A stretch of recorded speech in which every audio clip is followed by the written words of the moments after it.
Imagine a force within you, hidden yet powerful, shaping your dreams, your decisions, even your relationships, without you fully realizing it. This force speaks in symbols, guides your emotional life, and quietly influences the way you perceive the world. Carl Jung, one of the most influential psychologists of the 20th century, called these forces the Anima and Animus, inner figures representing the feminine within men and the masculine within women. They are not mere ideas, but living presences within the psyche, echoing through dreams, imagination, and culture. Born in Switzerland in 1875, Carl Jung grew up surrounded by mystery, spirituality, and the unseen forces of the mind. He was deeply influenced by his mother's bouts of depression, his father's strict religious outlook, and the rural culture steeped in Christian superstition. From an early age, Jung was fascinated with dreams, myths, and the hidden dimensions of human existence. These early experiences planted the seeds for a lifelong exploration of the unconscious. Jung's work bridged science, philosophy, and spirituality, creating a new framework for understanding the human psyche.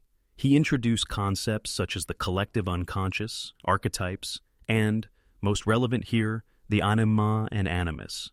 These archetypes were universal patterns, primordial images inherited across generations, that shape our inner life, influencing creativity, behavior, and relationships. The Anima and Animus are particularly significant because they are the inner guides toward wholeness, mediating between the conscious self and the deeper unconscious. They challenge us, inspire us, and sometimes frustrate us, but ultimately they serve the purpose of individuation, the lifelong process of becoming fully ourselves. In this video, we will explore the origins of Jung's theory, the nature of the Anima and Animus, their appearance in Drea, misses and imagination, their role in relationships, their influence in culture and art, their integration into self-development, and their relevance today. By the end, you will not only understand these archetypes intellectually, but also gain insight into how they shape your inner world, guiding you toward a more balanced, authentic, and creative life.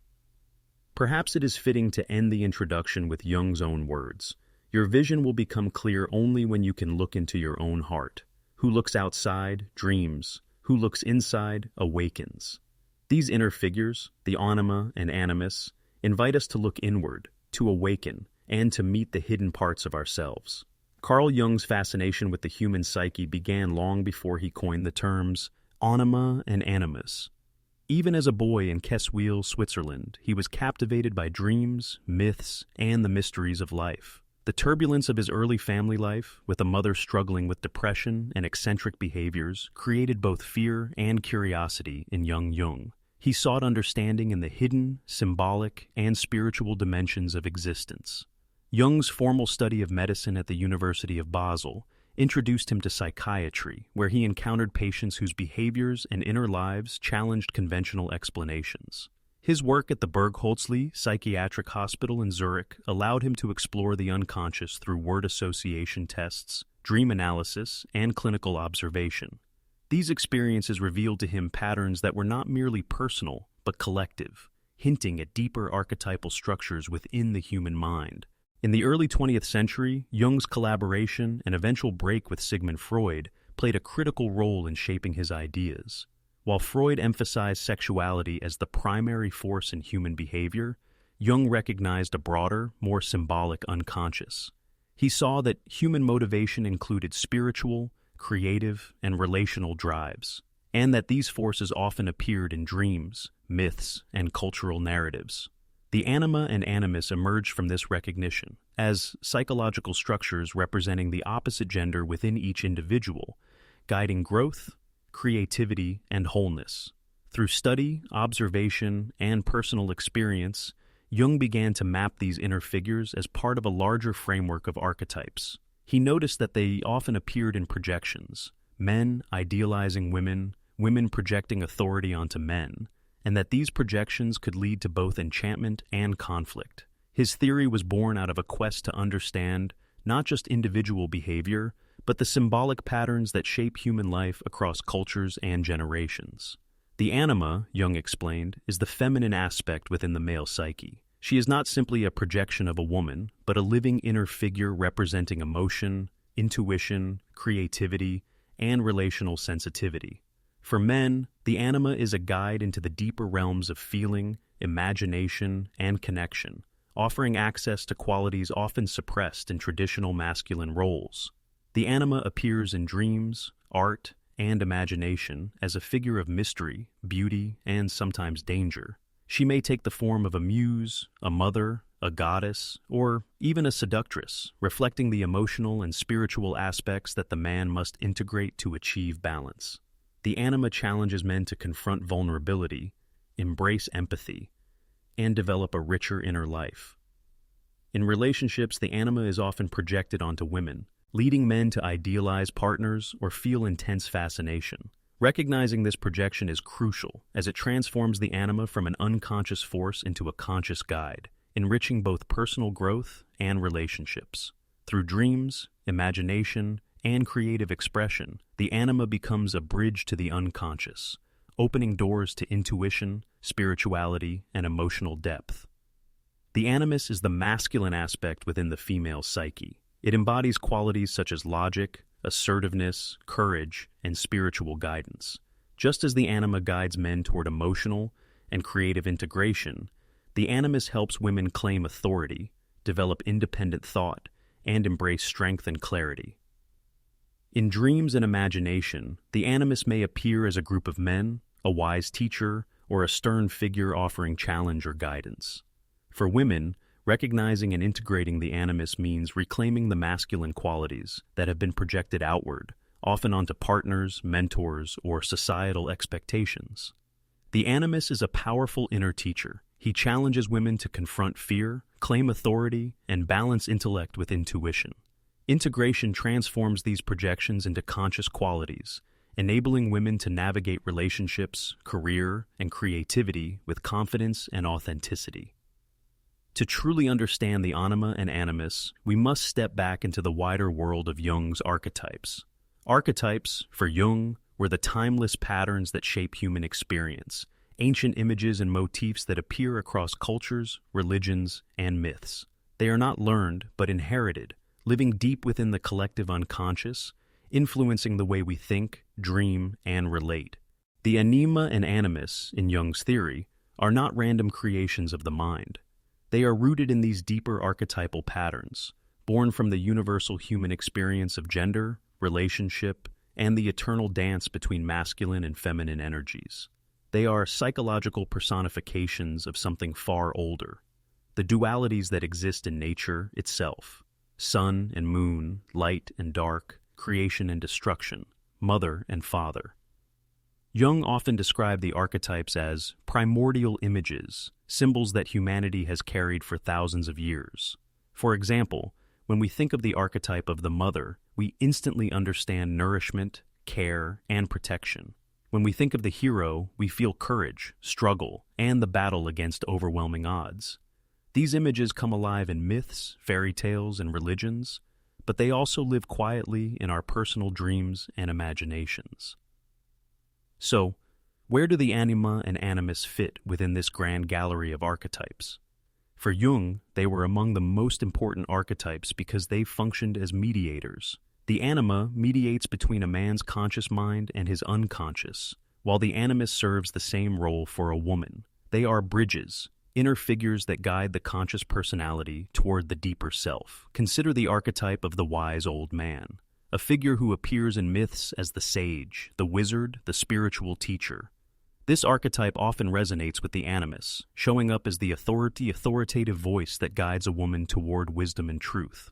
Similarly, the archetype of the Great Mother, often embodied as goddess, fairy, or muse, resonates with the anima, leading a man toward inner connection, imagination, and feeling. But the anima and animus are not just connected to single archetypes. They embody entire archetypal patterns. In myths, we see the anima appear as the maiden, the enchantress, the queen, and finally, as the goddess of wisdom. Each face reflects a deeper layer of feminine energy within the psyche. Likewise, the animus appears as the man of strength, the explorer, the thinker, and finally, as the spiritual guide. These evolving stages show that archetypes are not static. They grow, transform, and demand integration. One of Jung's favorite examples came from Greek mythology. He often pointed to figures like Aphrodite, the goddess of love and beauty, who reflected the allure of the anima in her seductive and enchanting form. On the other hand, figures like Athena, goddess of wisdom and war, mirrored the higher stage of the anima, guiding men toward intellect, strategy, and spiritual clarity. For the animus, Jung drew parallels with gods like Ares, symbolizing raw power, or Zeus, representing authority and law. These gods embodied the energies a woman might experience as projections of her inner masculine. Fairy tales, too, are filled with these archetypal patterns. The damsel in distress saved by a knight, that is the anima's call, pulling the hero toward transformation. The mysterious wise man who offers cryptic advice to the heroine, that is the animus hearing in mythic disguise. These stories endure not because they are fanciful, but because they mirror the inner dramas of our psyches. It is important to note that Jung did not view the anima and animus as simply personal. Yes, they often appear in relationships, where a man projects his anima onto a woman, or a woman projects her animus onto a man, but their roots go far deeper. They are expressions of the collective unconscious, echoes of humanity's oldest stories about what it means to be male, female, and human.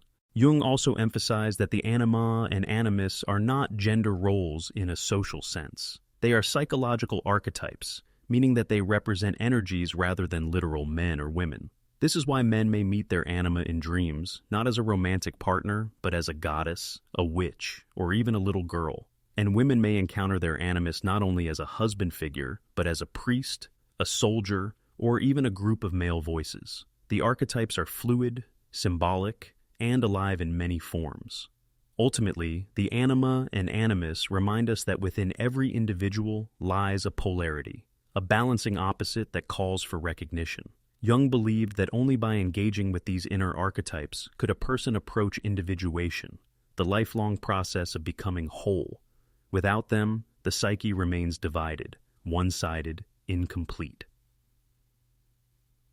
So when we speak of the anima and animus, we are not simply describing inner personalities or traits. We are touching the deep river of archetypes that flow beneath all human life, connecting us not only to ourselves, but to the myths, religions, and dreams of every generation before us. They are the inner echoes of timeless stories, waiting to be heard, understood, and integrated. For Jung, dreams were the royal road to the unconscious, not only to personal fears and desires, but also to the vast landscapes of the collective unconscious. And it was here, in dreams and active imagination, that the anima and animus often revealed themselves in their most striking forms. Imagine a man who dreams of a mysterious woman standing at the edge of a forest. She says nothing, but her eyes seem to pierce his soul, drawing him deeper into the unknown. This is not simply a random dream figure. For Jung, this is the anima, beckoning him toward the parts of himself he has neglected, his emotions, his sensitivity, his creativity. She appears as a guide, a messenger, and sometimes as a challenge. Or picture a woman dreaming of a stern priest who lectures her in a cathedral, warning her of what she must do. This is the animus in his critical, authoritarian form. Yet in another dream, the same woman might see a wise old man offering her a lantern to light her way through darkness. Here, the animus appears as a spiritual guide, leading her toward clarity and strength. Dreams, Jung believed, gave symbolic form to the anima and animus. They rarely appeared literally, as one's spouse or a familiar person, but instead emerged through archetypal disguises: witch, goddess, muse, wise old man, soldier, lover, or child. These figures often carried powerful emotions, leaving dreamers shaken or inspired upon waking. Jung noted that when the anima appeared, men often felt an uncanny mixture of fascination and fear, while the animus stirred in women both awe and resistance. Jung's own experiences offer powerful illustrations. He recorded dreams where the anima appeared as a mysterious woman who taught him lessons or led him into visions. In his process of active imagination, he would sit quietly, allow an image to arise in his mind, and then enter into dialogue with it. Time and again, the feminine figure appeared, sometimes as a muse, sometimes as a challenging presence. For Jung, this was not fantasy, but a living encounter with the unconscious, a way to bridge the conscious and the hidden self. For patients, Jung observed similar patterns. A man struggling with emotional repression might dream of a seductive woman leading him astray, his anima, demanding he acknowledge his feelings rather than remain coldly logical. A woman stifled by self-doubt might dream of a commanding voice telling her to act with courage, her animus, urging her to claim her inner authority. These figures were not meant to be taken literally. Jung insisted they were symbols, representations of inner realities. The seductive dream woman was not necessarily about romance, but about the man's neglected creativity or longing for connection. The critical animus voice was not about an external oppressor, but about the woman's own internalized judgments. In imagination, the anima and animus could be equally vivid. Writers, artists, and poets throughout history have spoken of a mysterious muse or guiding spirit. Dante, for example, was guided by Beatrice in his Divine Comedy, an anima figure who leads him from earthly confusion to heavenly vision. Many female mystics described visionary male guides, saints, angels, or Christ figures, who offered them strength and direction. These were not mere inventions, but living expressions of the animus within.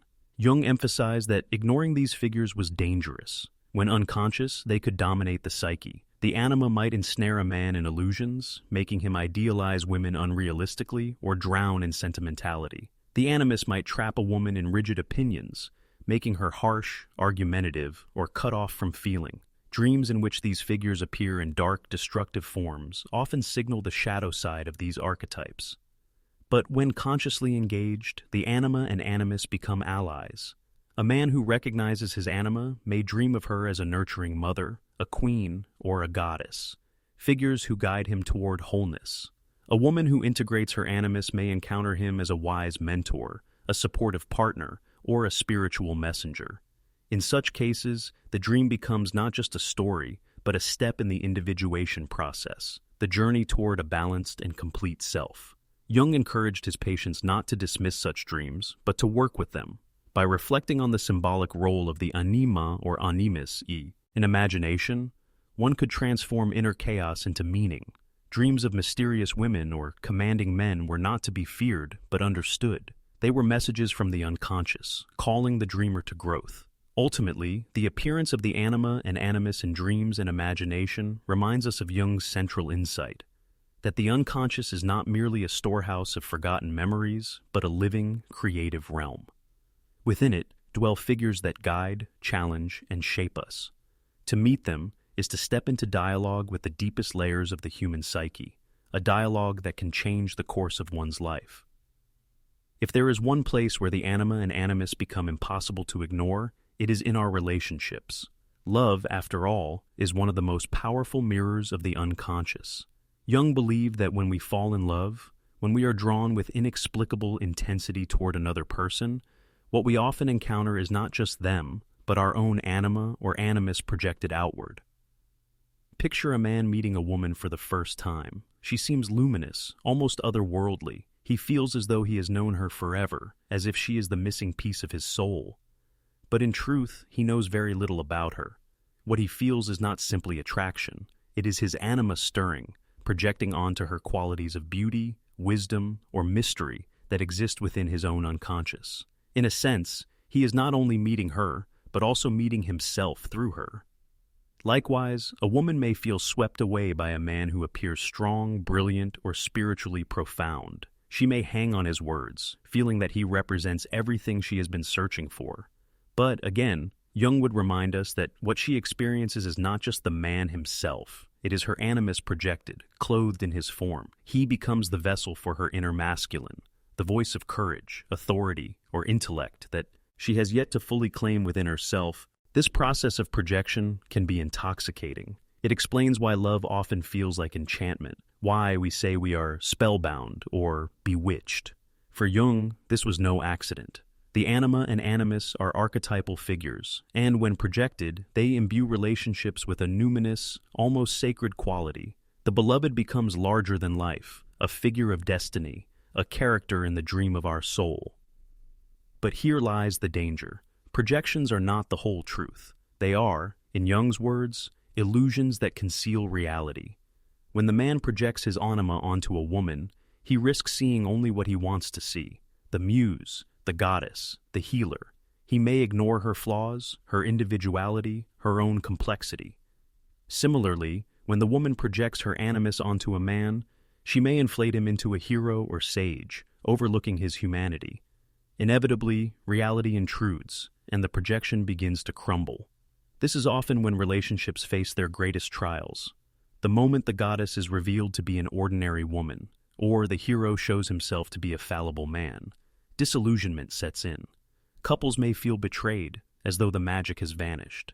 Yet Jung argued that this moment of disappointment is not a failure, but an opportunity.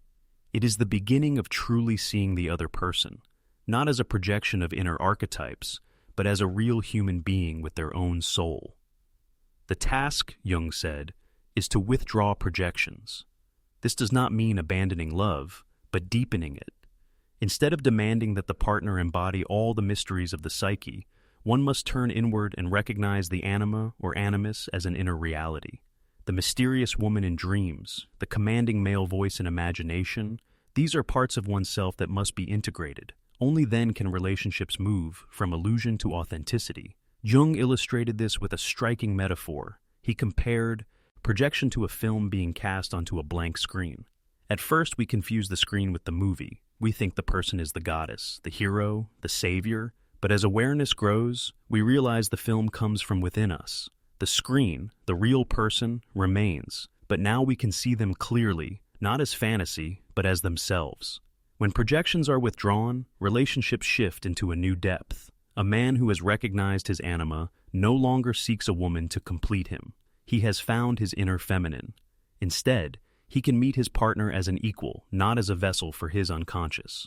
A woman who has integrated her animus no longer depends on a man to provide strength or wisdom. She has discovered those qualities within herself.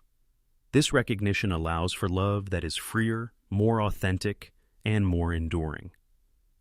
At their best, the anima and animus do not destroy relationships. They enrich them.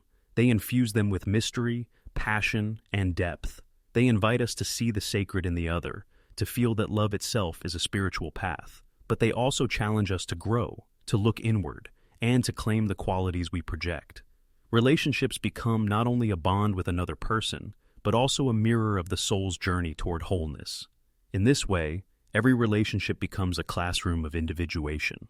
The joy of attraction, the pain of disillusionment, the work of withdrawing projections, all of these are stages in a deeper process. Through them, the anima and animus teach us not only how to love another, but how to encounter the hidden depths of ourselves. If the anima and animus can enchant, challenge, and even frustrate us, then their true power lies not in avoidance, but in integration. Jung believed that encountering these inner figures was not the end of a journey, but the beginning. To integrate them is to embrace the hidden aspects of our psyche, to reconcile posits, and to move closer to wholeness.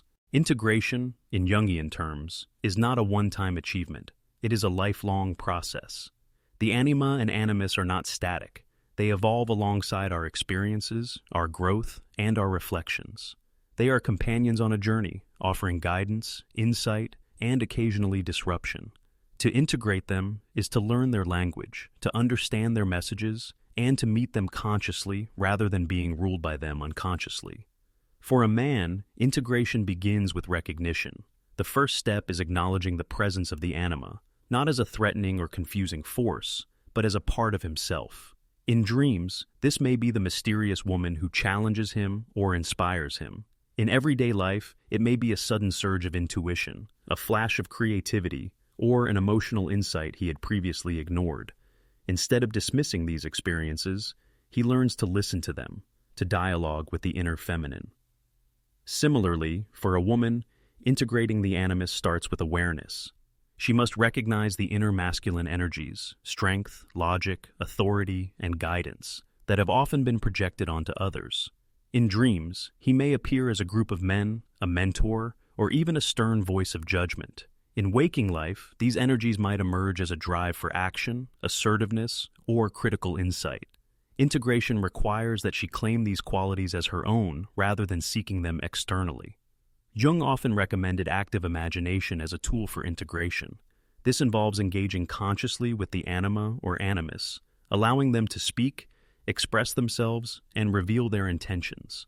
A man might imagine a dialogue with the mysterious woman in his dreams, asking questions and listening to her answers. A woman might write letters to her animus, or visualize him as a wise figure offering guidance. These exercises are not mere fantasy, they are conversati, bonds with the unconscious, opportunities to transform projection into awareness. Integration also requires courage. The anima and animus often challenge our self-concept. The anima may demand emotional openness that a man has long resisted, forcing him to confront vulnerability. The animus may demand responsibility and assertiveness that a woman has avoided, challenging her to stand fully in her power.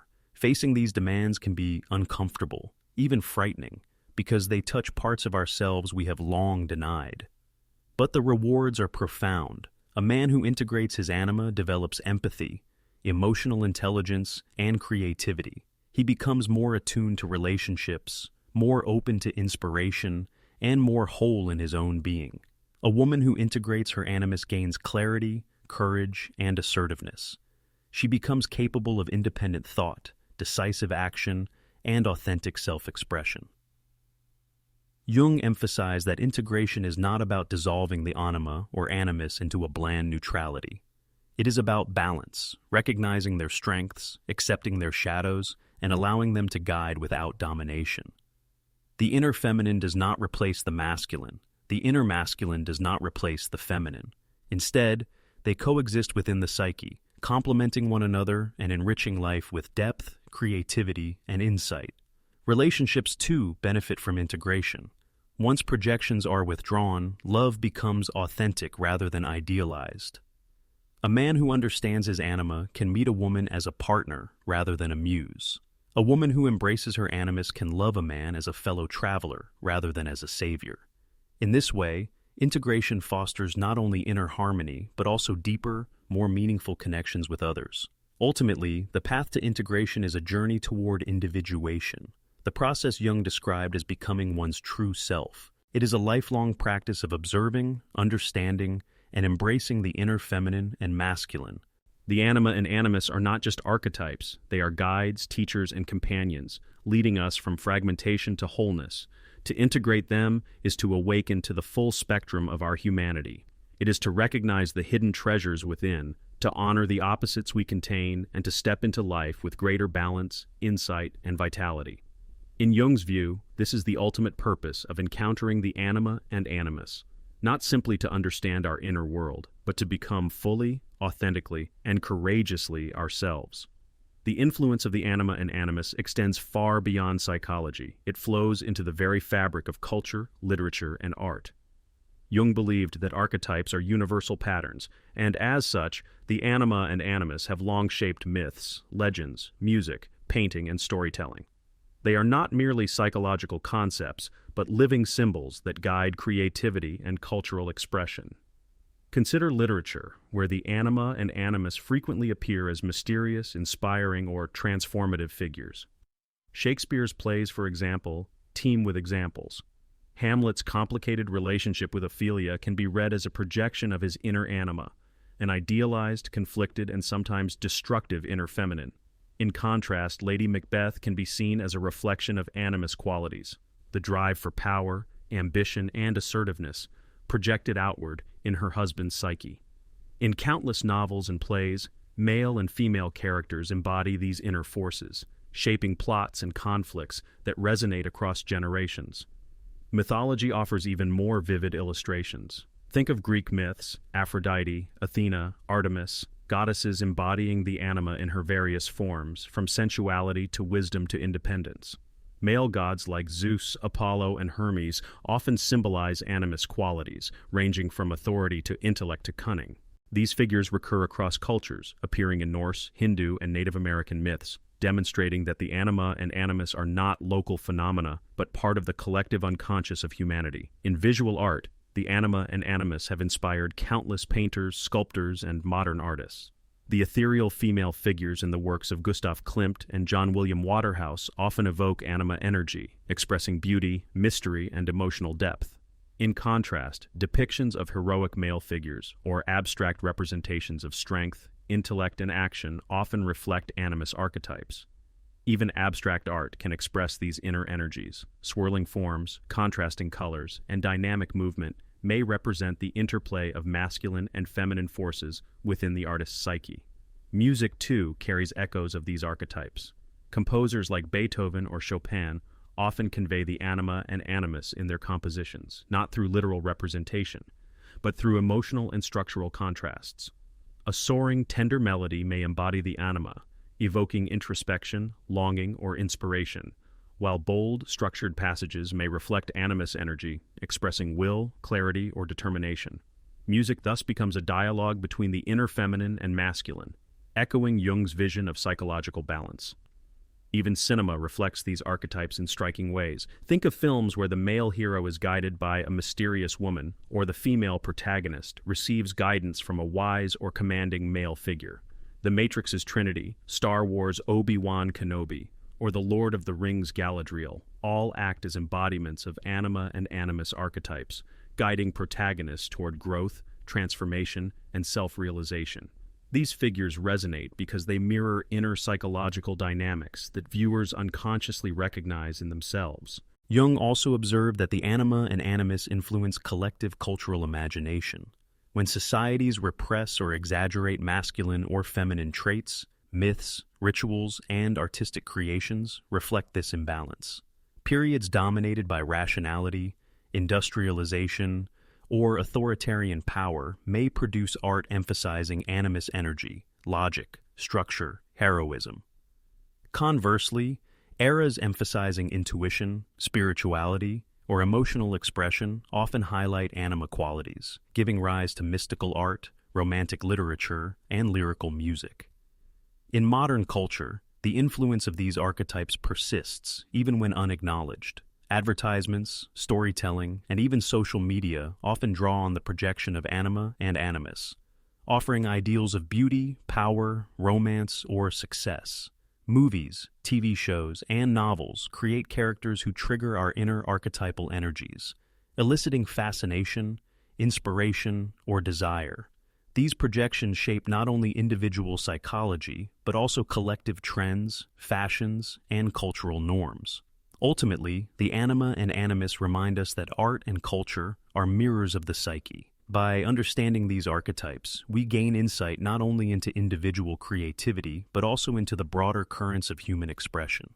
Jung's theories reveal that the stories, paintings, and music that move us are not merely entertainment. They are encounters with the eternal, symbolic forces that shape our minds, hearts, and societies.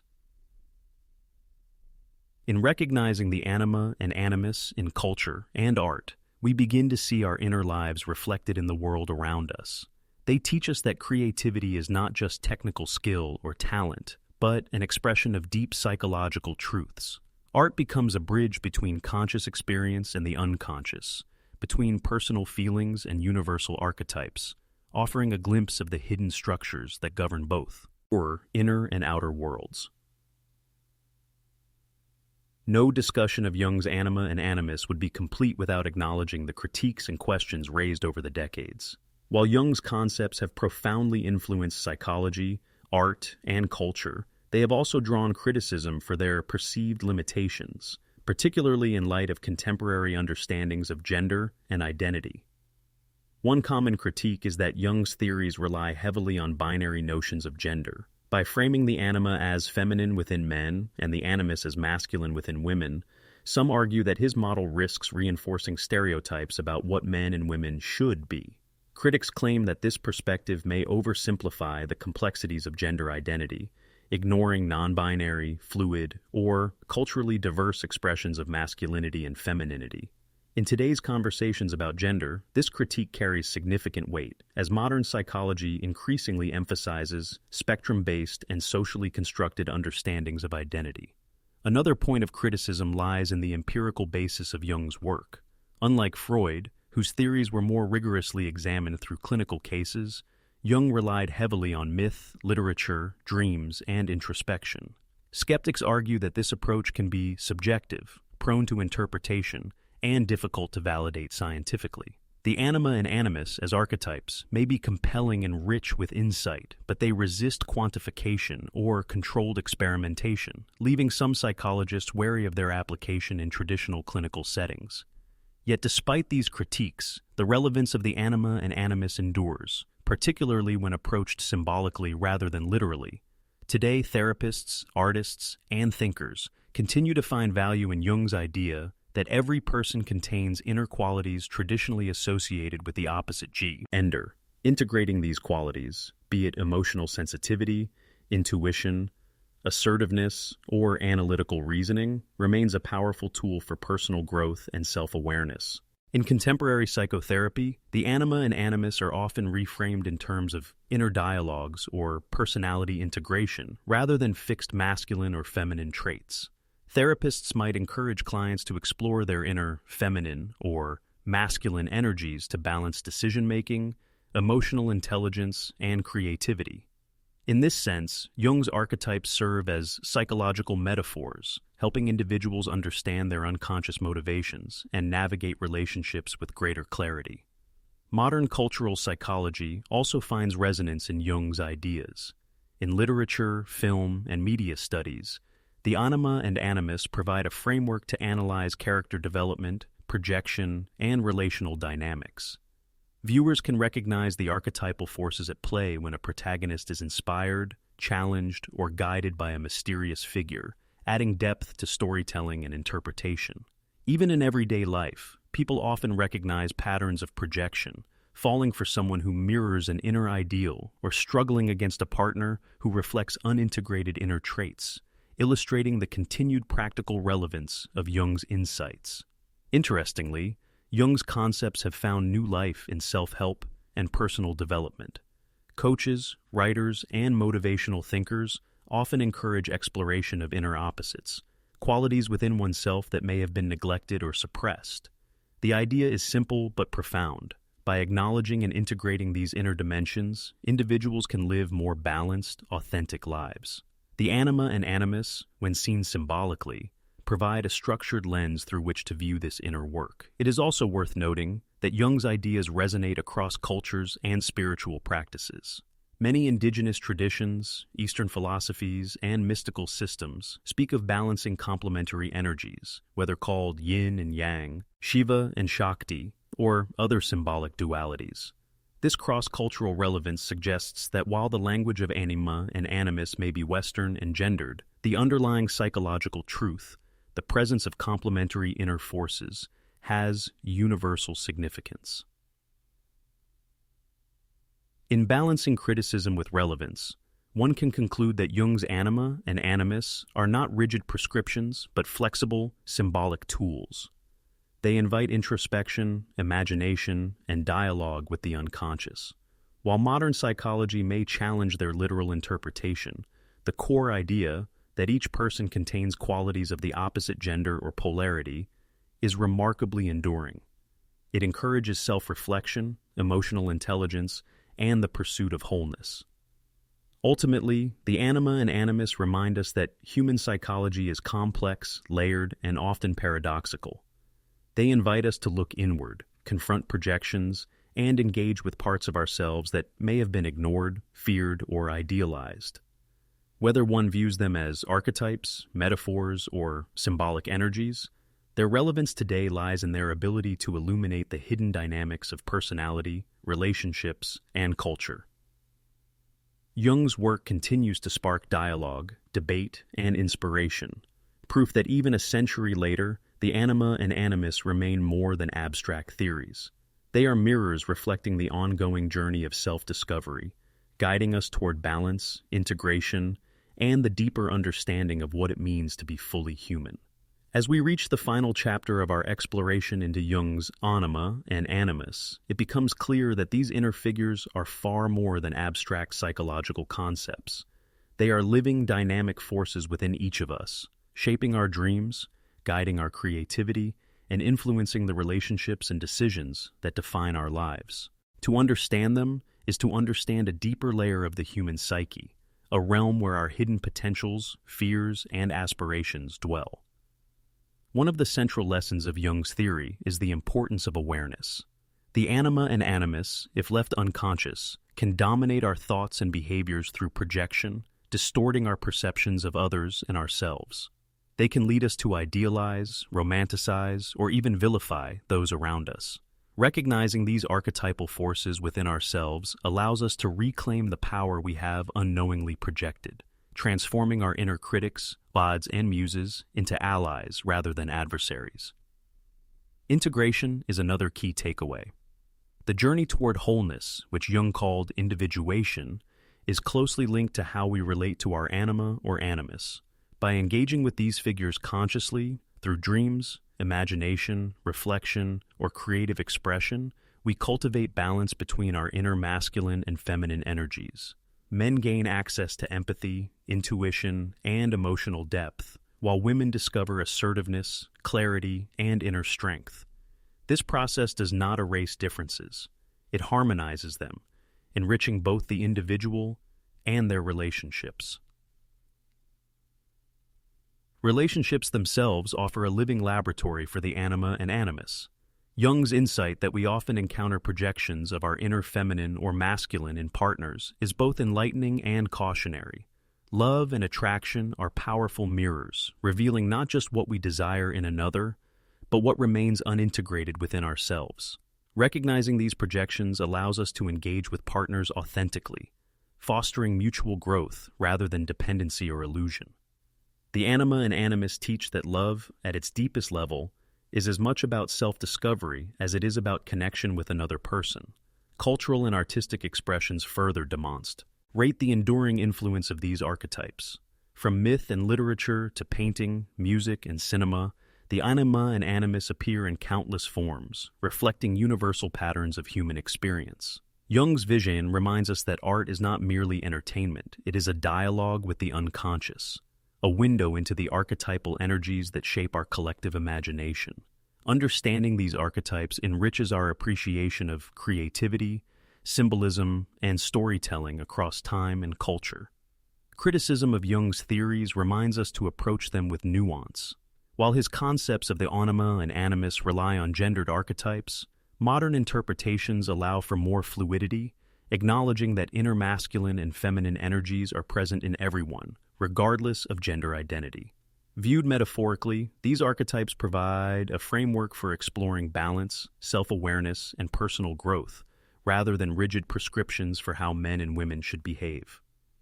Perhaps the most profound takeaway is the call to self-reflection. The anima and animus urge us to look inward, to engage with our hidden potentials, fears, and desires. They challenge us to face what we have neglected or denied, guiding us toward greater authenticity and wholeness. As Jung himself suggested, the path to understanding others, and by extension the world, runs through the inner landscape of our own psyche. In practical terms, engaging with these archetypes can take many forms: journaling about dreams, exploring imagination through active dialogue with inner figures, reflecting on relational patterns, or embracing creative practices. These exercises foster awareness, helping us recognize projections, integrate energies, and cultivate balance.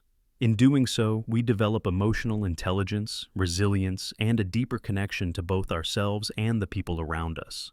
Finally, the anima and animus offer a vision of human potential. They remind us that wholeness is not simply the absence of conflict, but the integration of opposites, the union of conscious and unconscious, masculine and feminine, reason and intuition. They invite us to embrace complexity, honor inner contradictions, and pursue the lifelong journey of self-discovery.